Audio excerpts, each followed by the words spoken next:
listening to Pharmacy, IT, and Me, your informatics pharmacist podcast.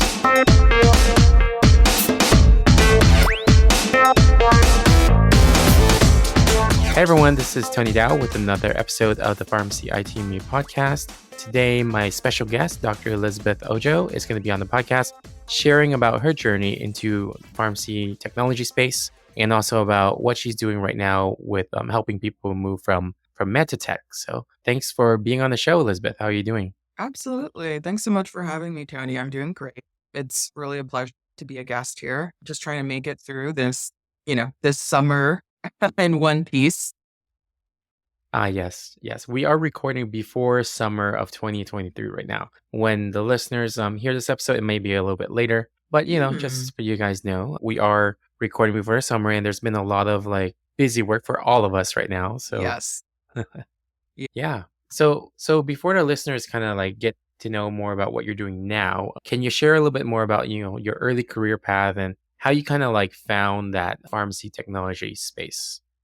Yeah, absolutely. So it's a little bit non-traditional for me. And what I like to do is always be honest and be real with how I found myself into this space. Obviously, I'm very passionate about improving, the lives of patients. And something I love about being a pharmacist or getting into pharmacy is the fact that pharmacists are like the number one most accessible medical profession in the United States. And there's something really powerful about that and our ability to really interact with patients really as they are. They don't have to make an appointment. They don't have to pay to get our advice, things like that, at least in the retail setting. And that was very, very appealing to me as a high school student.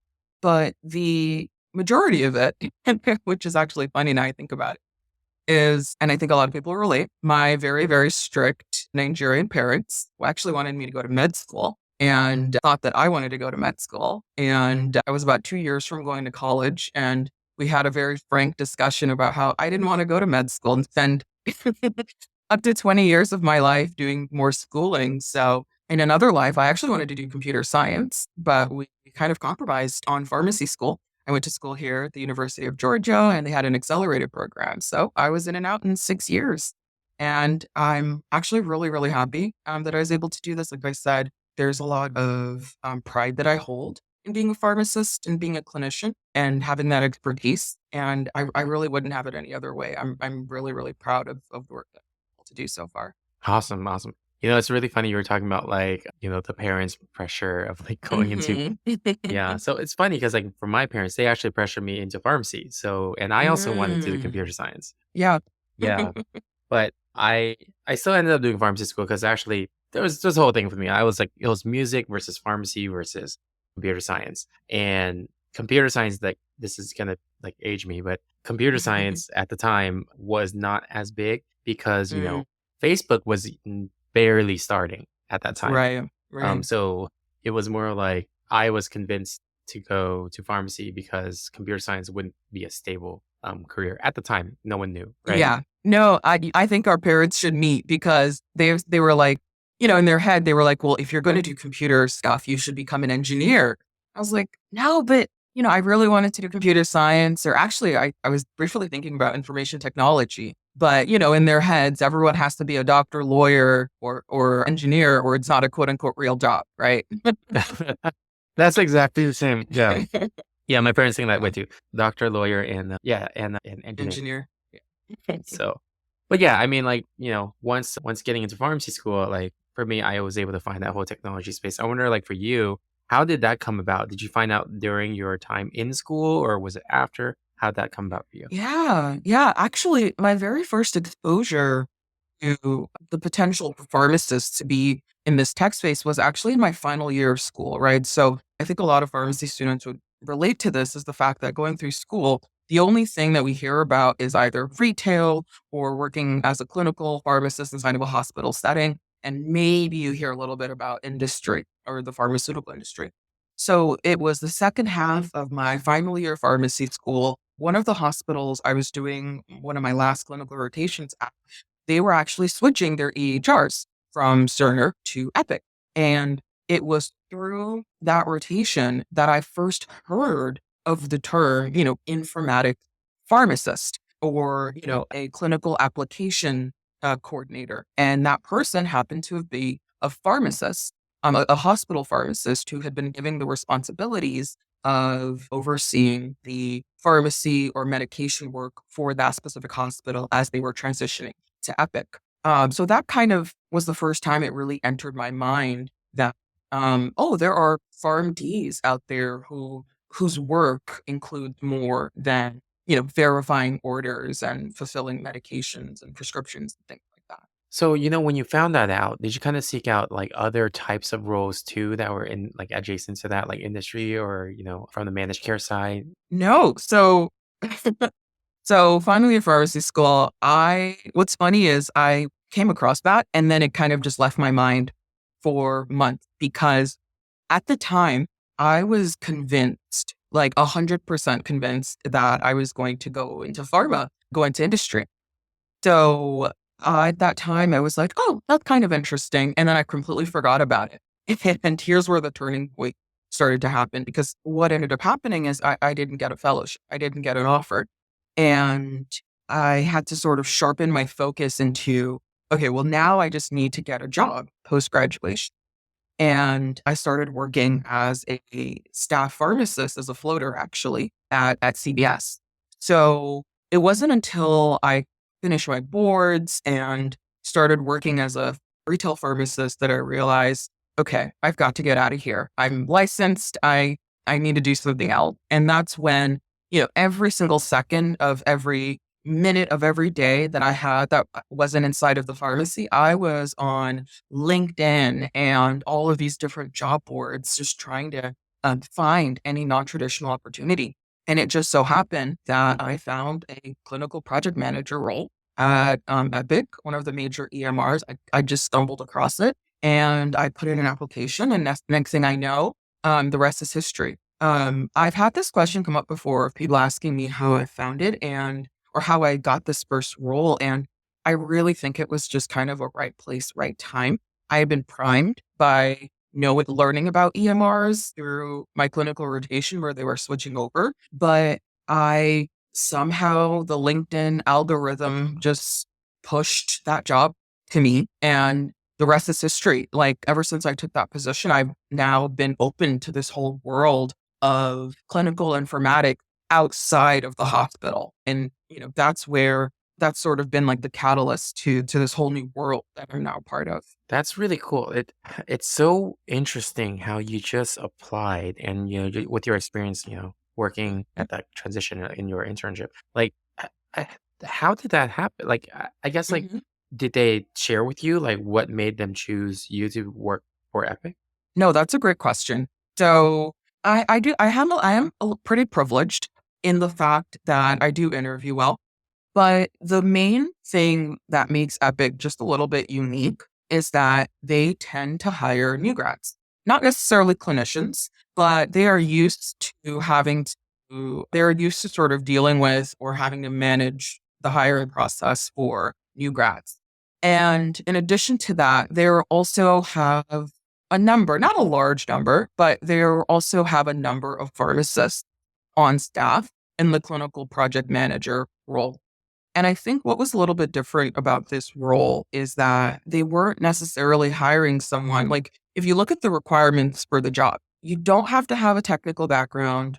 You don't have to know anything about healthcare. You just have to meet certain requirements. And the requirements were, do we think you'd be a good employee? Right? Do you have good communication skills? Can you complete projects? Um, are you willing to travel? Are you willing to move to Madison, Wisconsin? So after I was able to get through, whatever luck got my a resume picked, I can say that I was able to leverage my, I will say, superior interviewing skills probably to move along in the process. And yeah, I mean, I was actually one of the most like fastest interview processes I've been a part of from start to finish. I probably got an offer within about 4 weeks. So again, I think really truly it was the right place, right time. And the fact that I came in with just, already having a healthcare background and they were looking for someone specifically to staff up their pharmacy implementation team. Oh wow, that's cool. I mean, that is true too. Like the interview skills do bring people a long way. So Mhm. knowing that that kind of helped you, that's That's also why, like, I think it's important for students to have a lot of like interview practice, regardless of what Absolutely. role it is, right? Absolutely. Yeah. Absolutely. Especially because the things that, so we develop these skills already as a pharmacist, but we're not necessarily aware of how to communicate, right, in the right way, right? So, throughout school, academia prepares us to communicate skills that they think are relevant for residency, right? So, how well can you do research and digest research and put together, interpret guidelines and put together orders and work up patients. Those are those kinds of things that are very important pharmacy skills. But even the process of doing those things, we develop really, really important um, corporate type skills as well, right? So managing multiple deadlines, managing multiple projects, being able to communicate complex information in simple terms, being able to, you know, um, time organizational skills that we're not aware or can be like translatable skills that you can and should be talking about in these interviews in these like non-traditional settings. Yeah, I think like the mock interviews that pharmacy schools provide. When I was a student, I didn't see as many students take advantage of that, and me too. Like I didn't take advantage of a lot of them, but like, I think like after graduating and being part of like local orgs and seeing like how the real world is, I feel like it's one of those things, right? Like people can tell Mhm. you, and you're a student, people tell you how important it is. It's sometimes a little bit hard to really fully grasp that until you kind of see it in the real world. Yeah, yeah. And my last year of pharmacy school, and then we can definitely thank you for humoring me. But in my last year of pharmacy school too, I had the privilege of having a leadership role within like a higher executive leadership role with a student organization with NAFA. So in that final year of pharmacy school, I'd also been developing all of these, communication skills and email management and, following up with people and executing projects and all these things that are highly applicable beyond, beyond school, because those were the kinds of skills that these organizations want to see.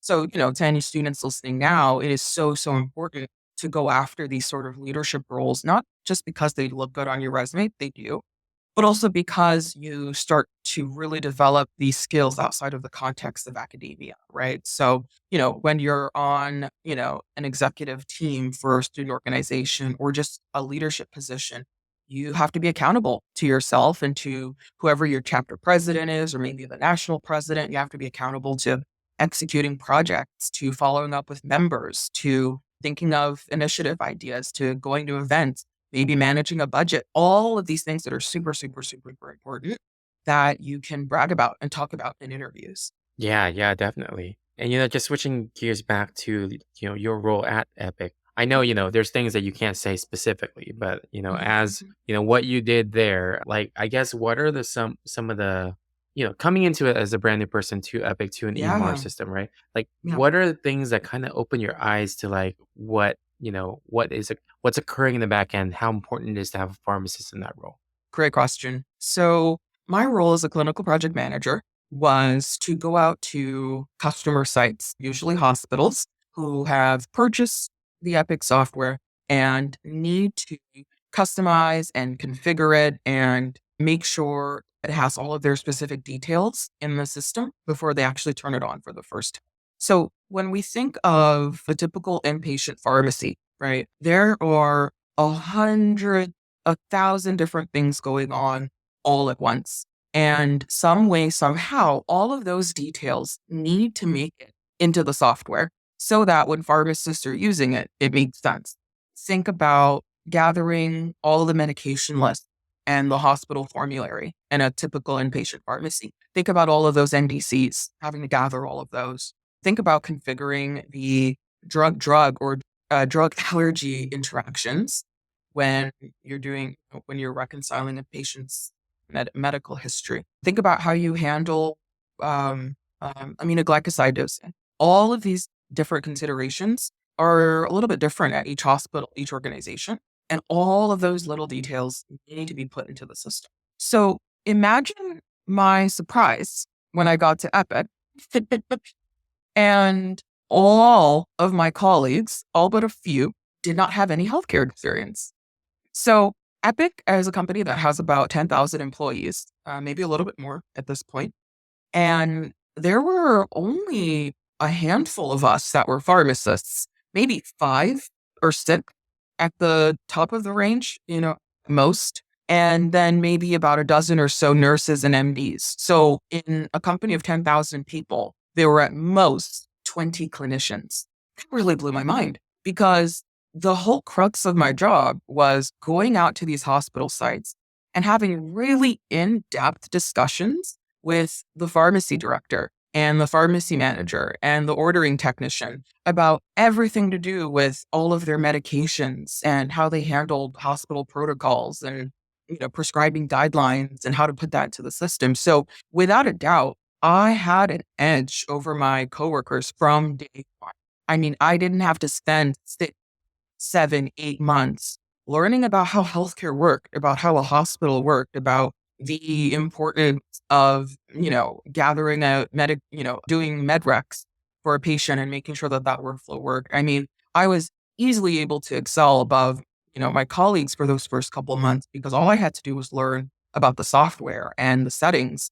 I didn't have to learn about healthcare. So I definitely had that edge, but it just shocked me to be in that environment and not be among clinicians. I don't know why, but I thought that these software vendors, they make software for clinicians. Why aren't there more of us in, in these roles? It just didn't make sense to me.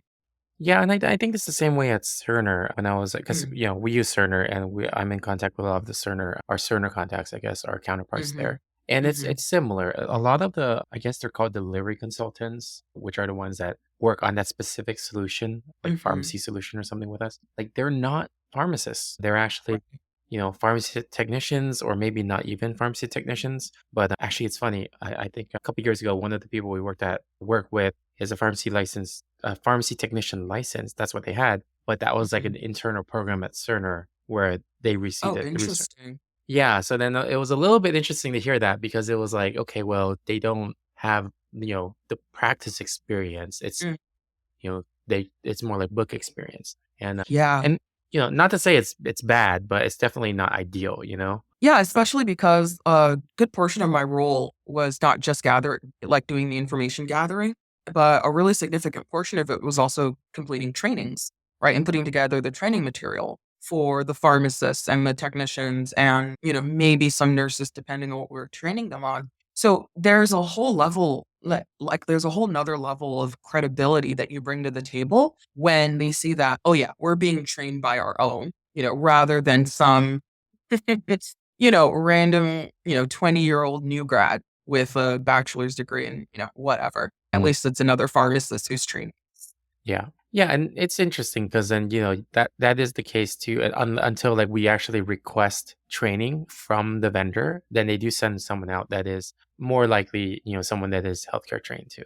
Good. So it's just, I'm not on the vendor side. So it's interesting for me to kind of hear about like the structure and how it's operated from that side. hmm Um, Well, here's the thing. Anytime I have a discussion with folks on both sides, either the employer or the clinician side, and I ask them this question, everyone is like, oh yeah, it would make sense for us to add more clinicians to our team. I just think there has been historically this disconnect, right? Because everywhere where we get trained to become a clinician, there is this, narrative that you graduate and then you work in a hospital, right? Or you work in a direct patient facing role.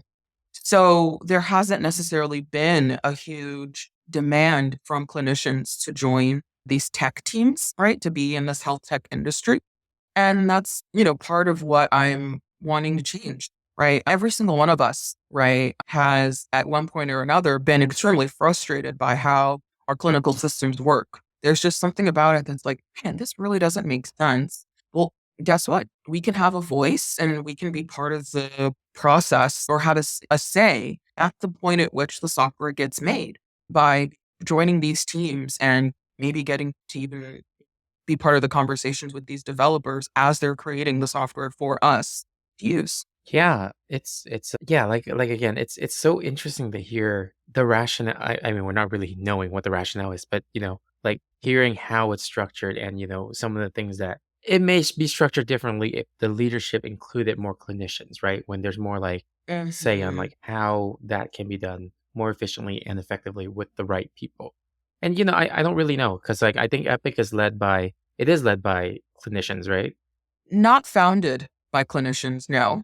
Okay. Um, but well, actually, the founder and CEO, Judy, her husband is a physician, so they definitely have physicians in the family. But Judy is traditionally she is from a computer science background, and that does its best to bring in clinical expertise, of course. So every install, for example, will tap people at the hospitals to be subject matter experts, right, within their department to help develop, how and get a say in how their workflow look like within application. But if we're talking about full on Epic, employees, like I said, it's really like maybe 20 of us total out of a 10,000 person company. And some of us clinicians at the organization do eventually gain senior leadership positions, but to say it's built by clinicians, I don't know would be fully accurate.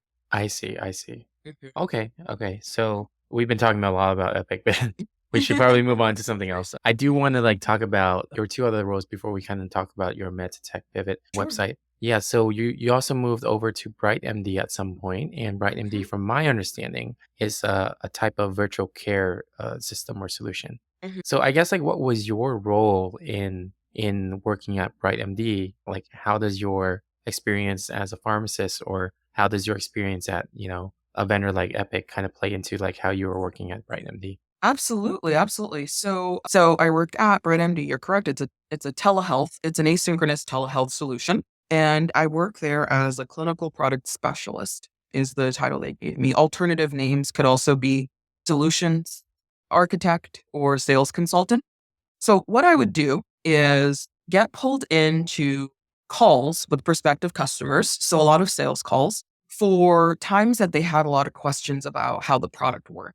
So our amazing sales staff would be in the middle of engaging with the customer and there would come at some point a really, really in-depth discussion about, how does the product work? Why is it good for the clinicians?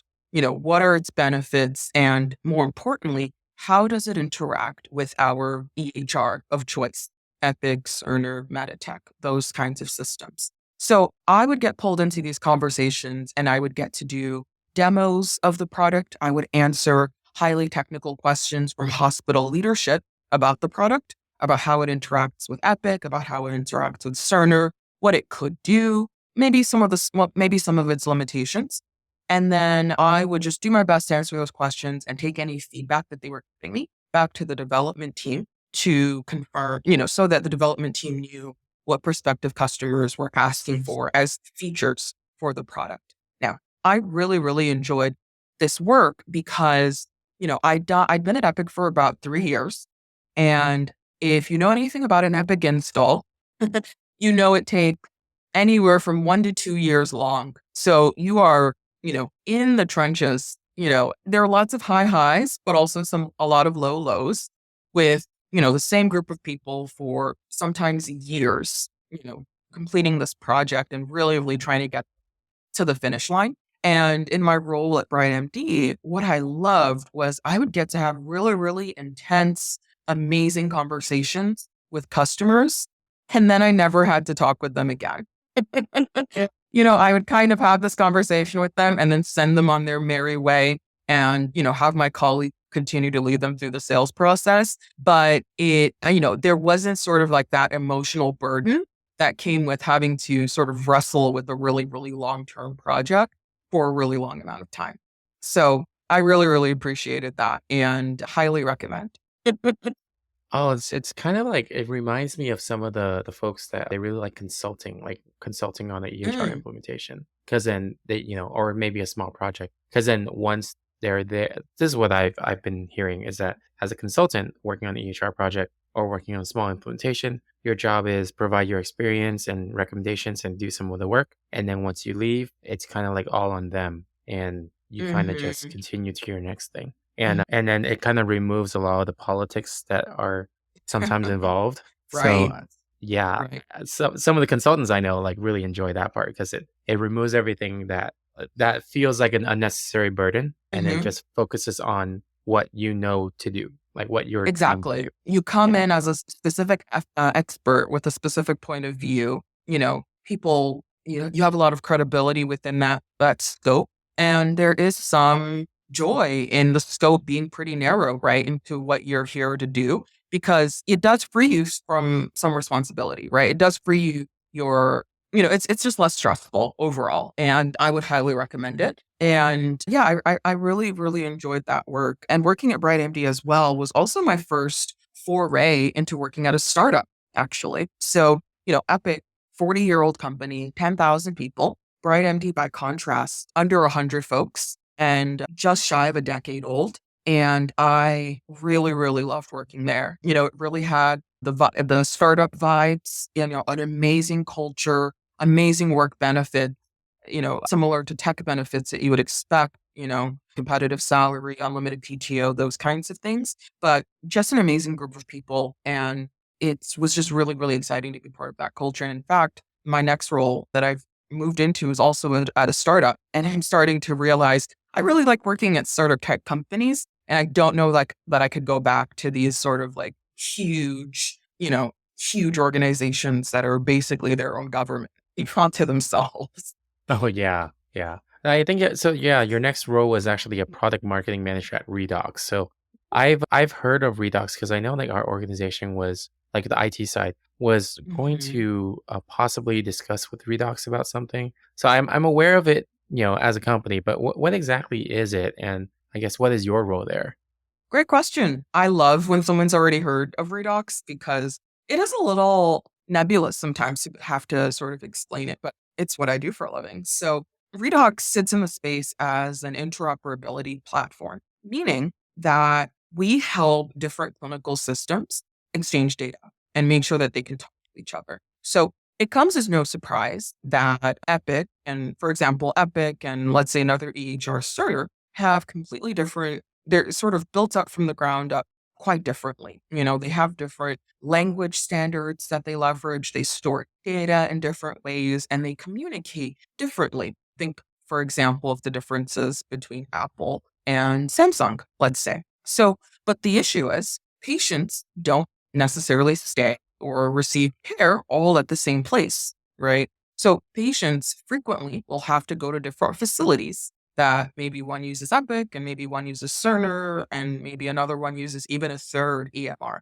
And regardless, we want patients receiving the best care possible. And we want all of their clinicians to have access to their full medical record and ideally be able to talk to each other so that it improves the patient outcomes. So, what Redox does is help sort of sit as a translation layer between all of these different products so that they can efficiently exchange patient data between each other. And clinicians and doctors can focus on delivering the best care to patients, ideally, and not necessarily have to worry about, faxing and getting up on a phone call or sending the patient off with the CD of their records. They can just automatically send that to whatever next facility that the patient is trying to get care at. So that's what So Redox does. So that's quite interesting in a way that I'm just thinking. Of course, interoperability is a big issue in healthcare, Mhm.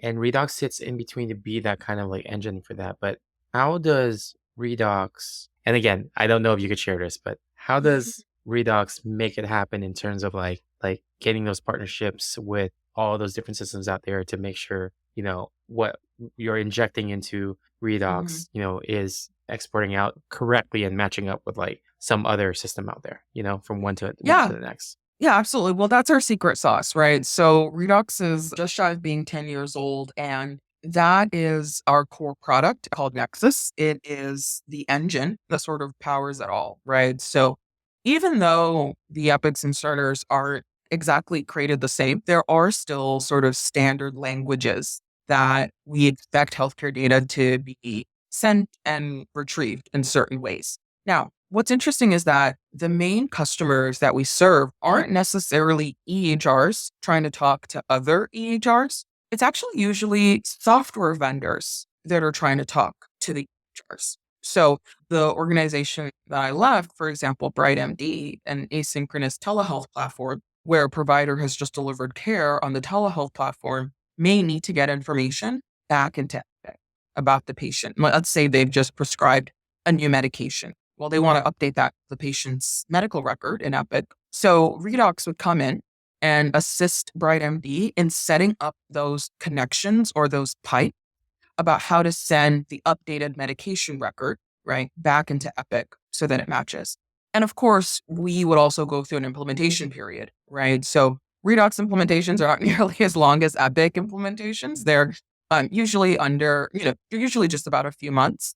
So there's an implementation and testing period where we would make sure all of the right fields are matching correctly. And, we're sending what we intend to send in an expected way. And of course, the main benefit is that, let's say, MD wanted to connect to 10 different hospitals or 20 different hospitals, and they all were using different EHRs. The benefit is that Redox would take care of all those 20 different languages on the back end. And our customer, the telehealth product, whoever the software vendor, would really only have to worry about, maintaining their own code or receiving information in one specific way that they would like to receive it, not having to worry about all the different 20 ways the hospitals are sending it or wanting to receive it. That's awesome. Yeah. So it works in a way that, everyone's still sitting with like the standards, right? But then you're still just trying to make sense of it. Yeah, exactly. Because it's no small work for a software vendor company to have to do integration. I mean, we're talking about full-time developers who would be fully dedicated just to the sending and exchanging of data to and from EHRs. So when you think about it, a software vendor, they're trying to create the very best solution that they can that provides like their specific solution. They're trying to be the best telehealth app, the best mental health, the best nutrition app. So they want to devote their resources to doing that work. And Redox can help them do that, right? They don't want to necessarily have to create, be the best integration. That's not where they're making their money, but they need integration in order to communicate with HR. So that's kind of where we come in and help simplify that process of exchanging the data. I see. So and also I want to like also not continue to ask a lot of stuff about redox. No, I love it. Well, I mean, I don't know like what is very specific that you can't really share, so don't worry, know. I'll let you know.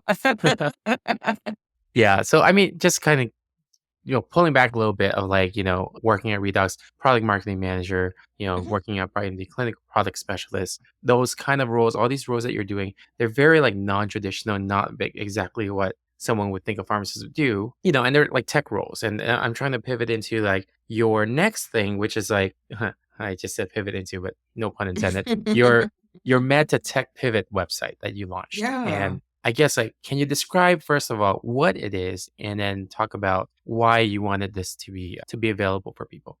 Yeah, absolutely. Anyone who has had a conversation with me longer than about 5 minutes knows that I'm super passionate about helping and getting more pharmacists and clinicians into health tech. So, last year I launched Medtotech Pivot as a way to sort of help bridge that gap between pharmacists and clinicians who are burnt out and are looking to get more into tech, have technical aptitude, are wanting to make a really, really like big difference or have a large impact by helping to work on the software. Maybe they work every day and they know that there is something in their EHR that if only they had a chance to fix, or, they have a great idea for how they can improve the technical processes in their hospital.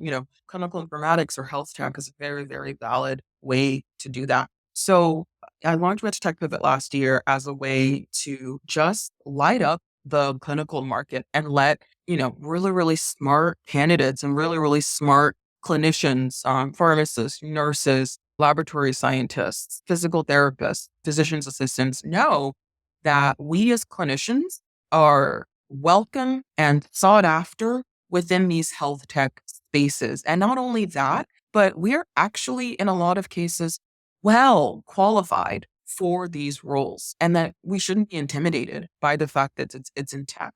I think the biggest misconception that a lot of people have is that in order to work in tech, you have to be technical, and that could not be further from the truth. right? Even the most technical company in the world. I mean, think of a tech giant. I don't know, Facebook or Amazon or Tesla. They need more than just software developers and data analysts and coders. They need a whole host of other people who can come in to talk to consumers about their product, to make recommendations about how to improve the product, to create training materials and do marketing and all of these things that mean you don't have to be technical. And, I say this as a point of pride. I've been in tech now for 5 years and I haven't had to write a single line of code in my whole time there. I certainly looked at some of it, but I have my PharmD. I don't have any further certifications, and I've been able to find a lot of great success working in health tech and not necessarily being a super technical person. So I just want to make it very clear and shout it from the rooftops that, hey, this is not only feasible, we are well qualified to take up space and do these roles within this field. So that has sort of been like my push over the last year. And I'm really, really excited to also share some news about where we're going within year two as well. Awesome. Before you get into that, I just want to add, like, I do get that question a lot about, like, just even on the Mhm. pharmacy informatics space, right? Like, do you need to know how to program to become a pharmacy informaticist? And I mean, I tell them it's useful if you know how to Right, program, you understand it, right? right. But even on my team at where I work at, one of the team members, she's a pharmacy informaticist, does not do any type of programming at all. It's all configurations and all like talking to Exactly. people. Yeah. Exactly. I say the exact same thing. I say it doesn't hurt. It really doesn't hurt, but you don't think you have to go out there and spend a lot of money on an expensive boot camp or getting an additional certification to break in. It doesn't hurt, but it's not necessary because again, I want to reemphasize for a lot of these entry level roles, they're really only looking for 3 to 4 things, right? Do you have healthcare experience? Do you have a bachelor's degree? And can you work well in a corporate setting? Do you have communication skills, team building skills, leadership skills? Can you manage your time wisely? Can you communicate well? If you can do those 3 broad things, healthcare background, bachelor's degree, and corporate skills, you're probably qualified for a lot of health tech kind of roles. I mean, that's just the reality. Yeah, yeah. And I do have one more question before we kind of Mhm. talk about more second year of Medtotech Pivot. So my question is regarding the job market right now. And Mhm. with the recent mass layoffs in the tech space, and some of that is the health tech space as well, and some of that Yeah. is startups and that all of that. Like where do you kind of see, people trying to make that move from Medtech? I think recently I heard something like, the great resignation now has become the big stay or something like that. So I don't know, Yeah. like, do you have any thoughts about that and how that kinda plays into, people wanting to get into health tech? Yeah, yeah, I mean, it is a reality. So the layoffs that we saw last winter in anticipation of this upcoming recession have affected health tech as well, as it did the broader tech market. We weren't impervious to it. In fact, the organization that I'm a part of, we also had to go through layoffs last winter, and it was hard. What I'll say though, because here's the thing, health tech completely relies here's the reality, completely relies on how hospitals are doing, right? Because hospitals are a lot of our customers. So if hospitals are tightening their belt, then, that can lead potentially to health tech companies having to tighten their belt as well. So, we're not impervious to it. But what I will say is that in general, tech tends to bounce back quicker than other affected industry. One. Two, because of our unique qualifications, I'll just talk about myself. Because of my unique qualifications as a pharmacist who now has health tech experience, I'm frankly never worried. So if there is, a possibility or if the time comes where I may undergo layoffs, I'm highly, highly confident that I'll be able to get another role pretty quickly, simply because of how unique my skill set is. And, the work that I'm doing partially is to try to change that. I don't necessarily want to be like a unicorn. I don't want to be rare. I want more of us to be in this space. But the reality is right now, my skills are highly unique, making me a very, very valuable candidate in the market. So I'm really not too worried about job layoffs. I think if I'm remembering back to 2018 when I graduated, that was actually a really hard time for pharmacists to even get retail positions. And people were fighting for that. So, let's not pretend that industries don't go through cycles, right? Sometimes it's harder to find positions, other times it's easier. So I'll say I'll own up to the fact that no, you aren't impervious to layoffs, but I don't think any job offers 100% job security. And the reality is, again, when you come into this space, you are not competing against other pharmacists or other clinicians. You're competing against people who are not clinicians. So by definition, you sort of like rise to the top of the candidate pool, right? When you are applying for these positions and you're kind of given, an extra set of eyes because they like to see that, oh, wow, you're a clinician. That's super cool, and they'll likely give you a little bit of extra consideration over other candidates. Well said. Thanks for sharing that. I didn't have anything to add to that. I was just going to continue on to like, yeah, because it's a little bit tough to Mhm, just think about that. And for me, I mhm. don't want to make any comments where I'm not in that field to even know I justify myself making a comment. Um, No, I totally hear you. Yeah, like I'm never ever going to be the person who says, well, actually, maybe I am. But, I'm never going to judge anyone, right, who wants to play it safe. And, for example, I had a pharmacist reach out to me on Reddit of all places, and she was telling me about how she's super interested and wants desperately to jump into tech. But guess what? The layoffs did scare her from last winter, and she's in a good union job right now, even though she's kind of burnt out from working as a pharmacist. She's in a union position. So for her, job security is more important than the other benefits of tech. And that is a personal decision we all have to make. But, the reality is, I have recruiters like regularly in my inbox on a daily basis. So I genuinely am never worried about my personal job security. But even if I were to be on the chopping block, I'm very confident in my ability to get a new role relatively fast. so about getting roles fast and Medtotech Pivot, moving on to the second year of Medtotech Yeah. Pivot. Yeah, what are some of the things that you're like excited to share about? Yes, yes. So, as you can tell, I get really excited and I love talking about this stuff. And I actually got recently inspired when I traveled to him this year. And was able to have some really, really great discussion with health tech companies about, wanting to maybe add more clinicians to their team, right? So my focus this summer is actually been to bring on more employers as partners to Medtotech Pivot. So for the last year, we've been focusing on exciting clinicians so that they know that health tech is a potential avenue that they can pivot into. Over this next year, our focus or Medtotech Pivot's focus is going to be on bringing on employers who are specifically interested in tapping into the Medtotech Pivot network of clinicians and offering them special considerations for their job postings. So thinking of quality analysts, thinking of clinical specialists, thinking of EMR trainers or implementation managers, those kinds of roles. Over the next year or so, I'm really excited to bring on more employers who specifically want to interview the pharmacists and nurses and PAs of my network and sort of, give them interviews for these roles. So that's something that I'm really, really excited to announce. And in fact, one of the employers I'm working with will be ready to start hiring as soon as July or August. I know that this is coming out later, but yeah, once we have one, and I'm hoping to close out the year with 10 partner employers. And ideally, where we're moving, right, is every pharmacist or pharmacy student listening knows very familiar with the process of getting a residency, right? You go through an organization, you do interviews, and there are all these hospitals who want to bring on new grads. Some of you are also familiar with the process of getting a fellowship. Where you go through a process, and there are all these pharmaceutical companies that want to bring you on and, train you and everything pharma.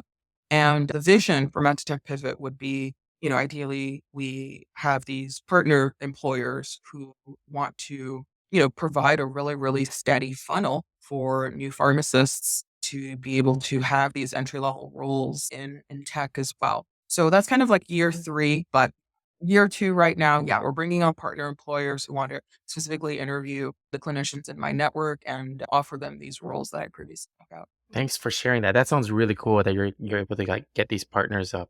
so great to hear that, you're able to do that. And I'm looking forward to kind of seeing how that goes and how many people you're able Yeah. to help with that.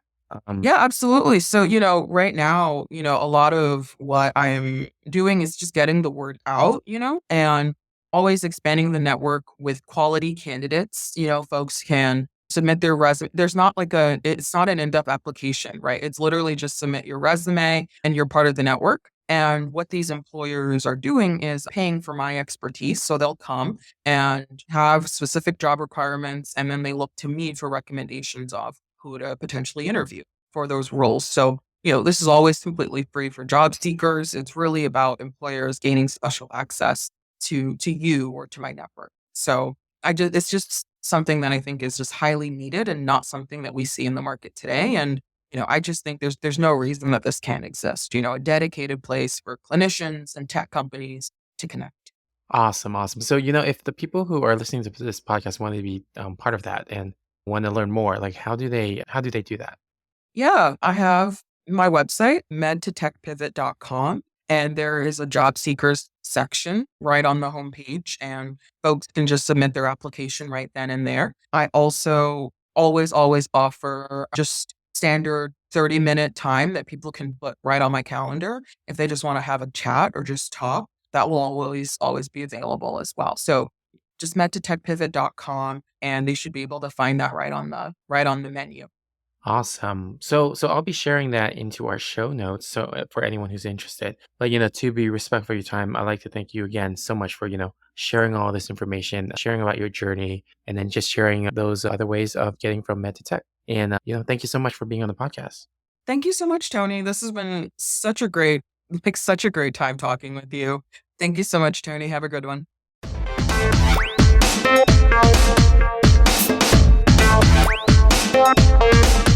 Hope you enjoyed this episode of the Pharmacy IT and Me podcast. If you did, please rate us on Apple Podcasts or Spotify or anywhere you're listening to this podcast. It really helps us reach more people who might be interested in learning more about pharmacy, informatics, and technology. If you would like to suggest a topic or somebody to be on the podcast, feel free to reach out to me on social media. I can be best reached on LinkedIn. Until next time, remember, technology is a tool, patient care is the goal.